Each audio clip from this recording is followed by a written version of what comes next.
चुनौतियों का सामना। एक बार एक किसान परमात्मा से बड़ा नाराज हो गया। कभी बाढ़ आ जाए, कभी सूखा पड़ जाए, कभी धूप बहुत तेज हो जाए, तो कभी ओले पड़ जाए। हर बार कुछ न कुछ कारण से उसकी फसल थोड़ी खराब हो जाए। एक दिन बड़ा तंग आकर उसने परमात्मा से कहा, देखिए प्रभु, आप परमात्मा हैं, लेकिन लगता है आपको खेती बाड़ी की ज़्यादा जानकारी नहीं है। एक प्रार्थना है कि एक साल मुझे मौका दीजिए, जैसा मैं चाहूँ वैसा मौसम हो, फिर आप देखना मैं कैसे अन्न के भंडार भर दूंगा। परमात्मा मुस्कुराए और कहा, ठीक है, जैसा तुम कहोगे वैसा ही मौसम दूंगा, मैं दखल नहीं करूँगा। किसान ने गेहूं की फसल बोई। जब धूप चाहिए तब धूप मिली, जब पानी तब पानी। तेज धूप, ओले, बाढ़, आंधी तो उसने आने ही नहीं दी। समय के साथ फसल बढ़ी और किसान भी की खुशी भी, क्योंकि ऐसी फसल तो आज तक नहीं हुई थी। किसान ने मन ही मन सोचा, अब पता चलेगा परमात्मा को कि फसल कैसे करते हैं।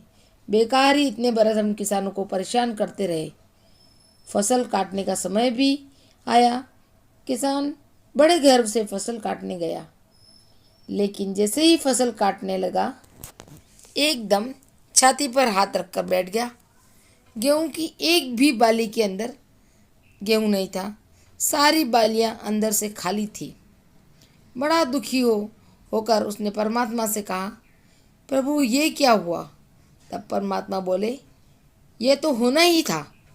तुमने पौधों को संघर्ष का जरा भी सा भी मौका नहीं दिया। ना तेज धूप में उनको तपने दिया, ना आंधी ओलों से जूझने दिया। उनको किसी प्रकार की चुनौती का एहसास जरा भी नहीं होने दिया। इसलिए सब पौधे खोखले रह गए। जब आंधी आती है, तेज बारिश होती है, ओले गिरते हैं, तब पौधा अपने बल पर से ही खड़ा रहता है। वो अपना अस्तित्व बचाने का संघर्ष करता है, और इस संघर्ष से जो बल पैदा होता है वही उसे शक्ति देता है, ऊर्जा देता है, उसकी जीवटता को उभारता है। सोने को भी कुंदन बनने के लिए आग में तपने, हथौड़ी से पीटने, गलने जैसी चुनौतियों से गुजरना पड़ता है, तभी उसकी स्वर्णिम आभा उभरती है, उसे अनमोल बनाती है। उसी तरह जिंदगी में भी होता है, वही उसे शक्ति देता है, ऊर्जा देता है, उसके जीवितता को उभारता है। सोने को भी कुंदन में बनने के लिए आग में तपने, हथौड़ी से पिटने, गलने जैसी चुनौतियों से गुजरना पड़ता है, तभी उसकी स्वर्णिम आभा उभरती है, उसे अनमोल बनाती है।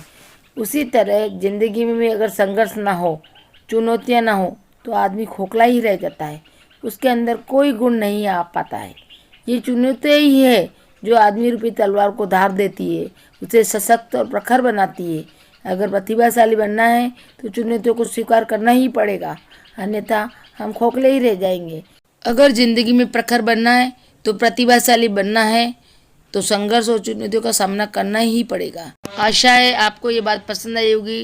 यदि आपको ये बात पसंद आई हुई तो मेरे चैनल को सब्सक्राइब कीजिए, लाइक कीजिए, शेयर कीजिए। Thank you for watching video.